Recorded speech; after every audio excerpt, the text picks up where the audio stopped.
Hello student, welcome in my class. Student, आज की class में हम दिए गए इस प्रश्न को हल करने वाले हैं। स्टूडेंट, इस प्रश्न में हमें एक समीकरण दिया गया है और उस समीकरण के 3 मूल अल्फ़ा, बीटा, गामा दिए गए हैं और हमें यहाँ पर इस प्रश्न में दिए गए इन व्यंजकों के मान ज्ञात करना है, जिसमें से पहला व्यंजक है समेसन 1/अल्फ़ा और दूसरा व्यंजक है summation beta square plus gamma square upon beta gamma. तो चलो स्टार्ट करते हैं। स्टार्ट करने से पहले आप लोगों को बता दें कि अगर हम समेसन अल्फ़ा लिख रहे हैं तो इसका मतलब है कि इस रूप के मूलों का योगफल है ये। अल्फ़ा के रूप के मूलों का योगफल मतलब alpha plus beta plus gamma होता है समेसन अल्फ़ा का मतलब। अगर आप समेसन 1/अल्फ़ा लिख रहे हो मतलब इसका मतलब ये है कि हम 1/अल्फ़ा के रूप के मूलों का योग लिख रहे हैं। तो 1/अल्फ़ा के रूप के मूलों का योग मतलब 1/अल्फ़ा प्लस 1/बीटा प्लस 1/गामा होगा। ठीक है, तो हमें यहाँ समेसन अल्फ़ा का मान प्राप्त करना है, मतलब हमें समेसन अल्फ़ा इक्वल्स टू 1/अल्फ़ा प्लस 1/बीटा प्लस 1/गामा का मान प्राप्त करना है। तो चलिए स्टार्ट करते हैं। सबसे पहले हम दिया गया समीकरण लिख देते हैं। दिया गया समीकरण है x³ plus px² plus qx plus r equals to 0। ये दिया गया समीकरण है। यहाँ लिखते हैं चूंकि इस समीकरण के मूल, प्रश्न में इस समीकरण के 3 मूल अल्फ़ा, बीटा, गामा दिए हैं, तो यहाँ लिख देते हैं इस समीकरण के मूल अल्फ़ा, बीटा, गामा है। अब हम इन मूलों में और इस समीकरण के गुणांकों में संबंध स्थापित करेंगे। यहाँ लिखेंगे अतः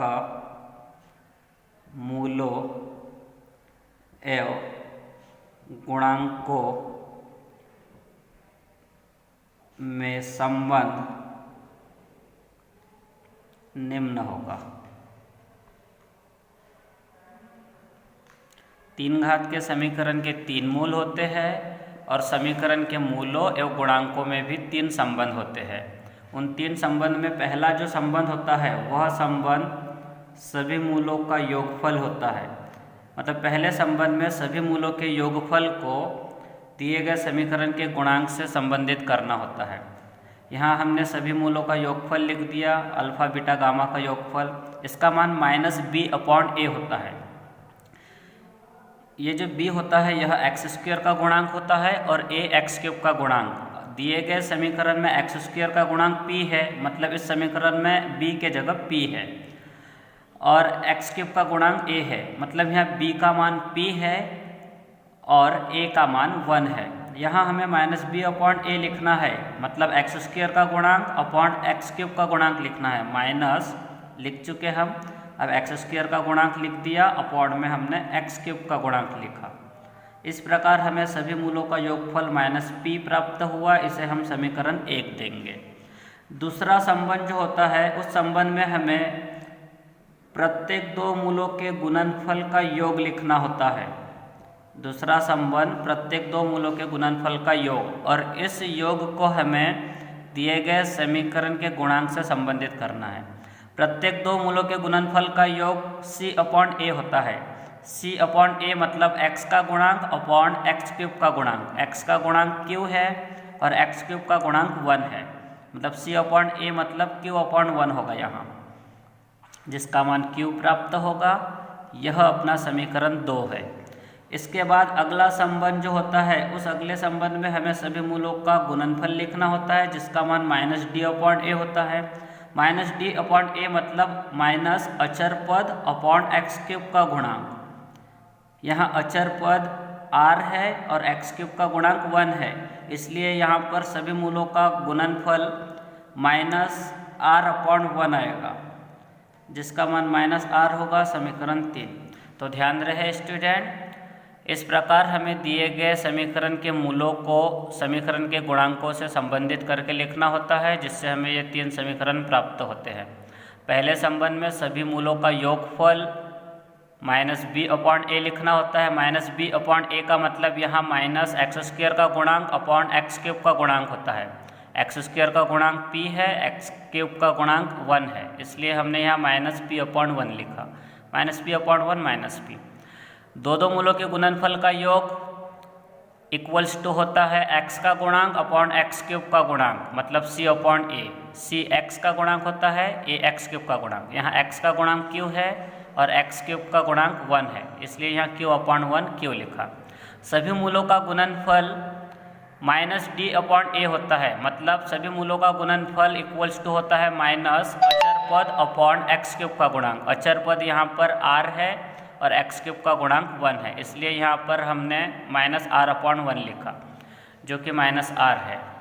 ये समीकरण 3 है अपना। इसके बाद हमें जो ज्ञात करना है उसे लेके चलते हैं। हमें यहाँ पर समेशन 1/α का मान ज्ञात करना है। समेशन 1/α मतलब 1/α के मूल रूप के सभी मूलों का योग।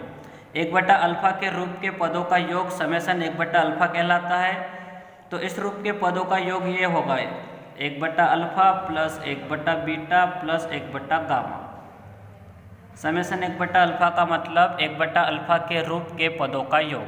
1/α के रूप के दूसरे पद 1/β और 1/γ होगा, तो हमें 1/α 1/β 1/γ का यहाँ योग प्राप्त करना है।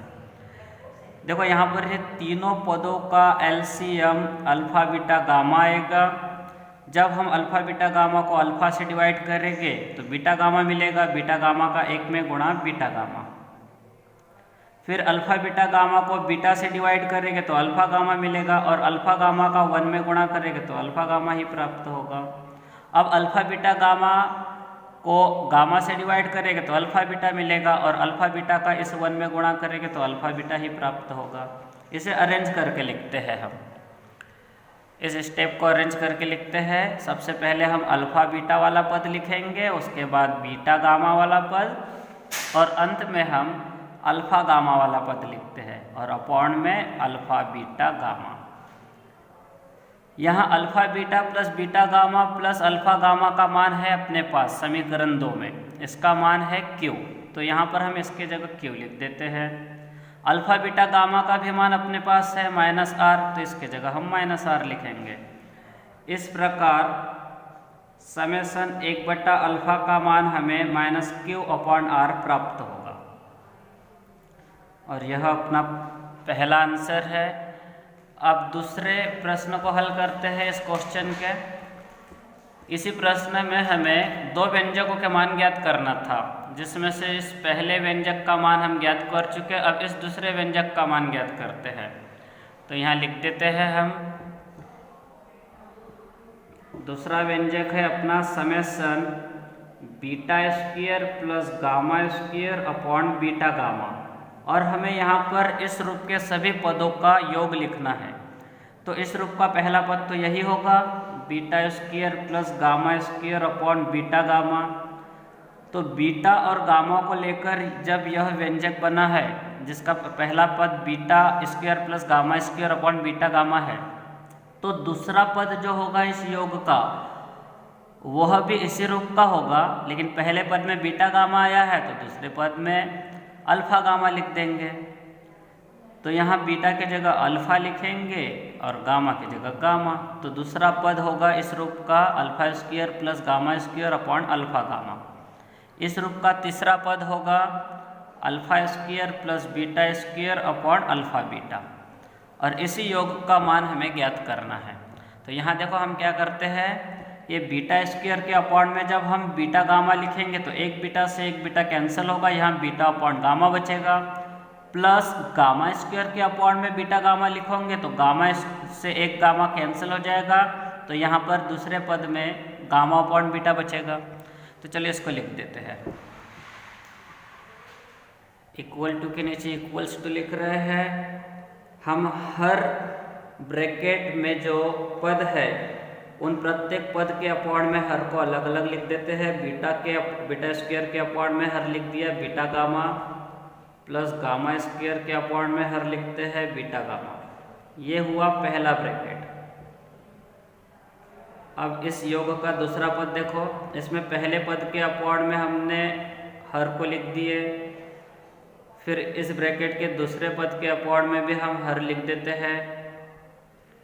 फिर तीसरा ब्रैकेट देखो, पहले पद के अपवार्ड में हर लिख दिए, प्लस दूसरे पद के अपवार्ड में हर लिख दिए। इस प्रकार हमने क्या किया, यहाँ पर ये जो व्यंजक था, इस व्यंजक में हमने हर ब्रैकेट के पहले पद के अपवार्ड में हर अलग लिख दिए और उसके बाद दूसरे पद के अपवार्ड में भी हर अलग लिख दिए। ऐसा हमने सभी ब्रैकेट में किया, जिससे हमें इस व्यंजक का नया रूप यह प्राप्त हुआ। अब हम यहाँ इसको आगे सॉल्व करते हैं। यहाँ बीटा से बीटा की एक घात कैंसिल हो जाएगी, तो पहले ब्रैकेट में यहाँ पहले पद में बीटा अपॉन गामा प्राप्त होगा और इस ब्रैकेट के दूसरे पद में गामा अपॉन बीटा प्राप्त होगा। इसी प्रकार यहाँ पर alpha upon gamma plus gamma upon alpha प्राप्त होगा। तीसरे ब्रैकेट में alpha upon beta plus beta upon alpha प्राप्त होगा।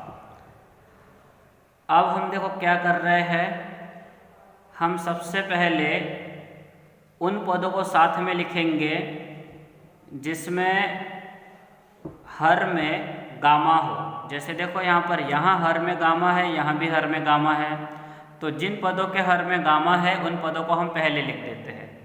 बीटा अपॉन गामा वाला पद लिख दिया, प्लस अल्फा अपॉन गामा वाला पद लिखते हैं। इसी प्रकार से हर में बीटा है उन पदों को लिखते हैं, जिन पदों के हर में बीटा है उन पदों को लिख रहे हैं gamma upon beta plus alpha upon beta लिख दिए। अब जिन पदों के हर में अल्फा है उन पदों को लिखते हैं। ये पद है गामा अपॉन अल्फा प्लस ये पद है बीटा अपॉन अल्फा।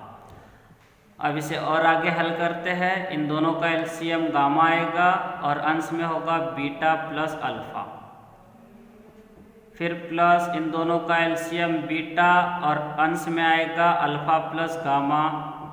इसको हल करते हैं, इन दोनों का एलसीएम आएगा अल्फा और अंश में आएगा बीटा प्लस गामा। अब देखो हम क्या करते हैं, बीटा प्लस अल्फा की जगह यहाँ बीटा प्लस अल्फा का मान रख देंगे समीकरण 1 से। इसी प्रकार समीकरण 1 से हम अल्फा प्लस गामा का मान रखेंगे यहाँ, और इस तीसरे ब्रैकेट में बीटा प्लस गामा का मान रखेंगे। समीकरण 1 अपना यह था।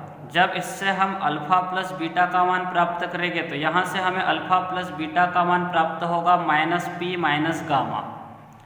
तो यहाँ पर हम अल्फा प्लस बीटा के जगह लिख देते हैं माइनस पी माइनस गामा और अपॉन में ये गामा है। इसी प्रकार जब समीकरण 1 से अल्फा प्लस गामा का मान लिखना होगा हमें, तो हम अल्फा प्लस गामा का मान लिखेंगे minus P minus beta upon में बीटा। इसी प्रकार बीटा प्लस गामा का मान देख लो क्या मिलेगा हमें। बीटा प्लस गामा का मान लिखना हो तो beta plus gamma equals to प्राप्त होगा हमें यहाँ से minus P upon minus alpha. तो हम बीटा प्लस गामा का मान लिखेंगे माइनस पी और माइनस में ये अल्फा आ जाएगा। तो यहाँ से बीटा प्लस गामा का मान लिख देते हैं माइनस पी माइनस अल्फा और अपॉन में है अल्फा। इसे आगे हल करते हैं। यहाँ प्रत्येक पद के अपॉन में हर लिखते हैं, माइनस पी के अपॉन में हर लिख दिया माइनस ये गामा के अपॉन में जब ये हर लिखेंगे गामा तो minus gamma upon gamma minus 1 होगा। इस ब्रैकेट में भी ऐसा ही करेंगे, माइनस पी अपॉन हर लिखे हमने तो हमें यहाँ प्राप्त होगा माइनस पी अपॉन बीटा। दूसरे पद के अपॉन में हर लिखेंगे तो 1 प्राप्त होगा, माइनस बीटा अपॉन बीटा 1। इस ब्रैकेट में भी ऐसा ही करेंगे, माइनस पी के अपॉन में अल्फा लिख दिए, फिर माइनस अल्फा के अपॉन में अल्फा लिखेंगे तो 1 मिलेगा। इस प्रकार देखो minus P upon gamma minus P upon beta minus P upon alpha को हमने साथ में लिख दिए। उसके बाद ये माइनस वन माइनस वन ये माइनस 3 हो जाएगा, इनको भी लिख दिए हमने। Minus P upon gamma, minus P upon beta, minus P upon alpha, इन पदों को साथ में लिख दिए। उसके बाद ये -1 -1 ये -3 लिख दिए। इसको आगे हल करते हैं। यहाँ तीनों पदों में से हमने -p कॉमन ले लिया, तो हमें ब्रैकेट में प्राप्त होगा 1 upon gamma plus 1 upon beta plus 1 upon alpha, और ये -3 जैसे का वैसा लिख दिए हमने। इस स्टेप को आगे बढ़ाते हैं हम। ये -p लिखा हमने। अब इसका एलसीएम आएगा अल्फ़ा बीटा गामा, और यहाँ देखो प्राप्त होगा पहले पद में अल्फ़ा बीटा, दूसरे पद में अल्फ़ा गामा, तीसरे पद में बीटा गामा, और ये -3। इन पदों को अरेंज करके लिखते हैं alpha beta plus beta gamma plus alpha gamma, और अपॉन में है अल्फ़ा बीटा गामा, और ये -3 जैसे का वैसा। ये -p लिख दिए हमने। Alpha beta plus beta gamma plus alpha gamma का मान है अपने पास समीकरण 2 में, और अल्फ़ा बीटा गामा का भी मान हमारे पास है समीकरण 3 में। तो यहाँ हम समीकरण 2 और 3 से इनके मान रख देंगे। Alpha beta plus beta gamma plus alpha gamma की जगह Q, और अल्फ़ा बीटा गामा की जगह -r। तो यहाँ हमें प्राप्त होगा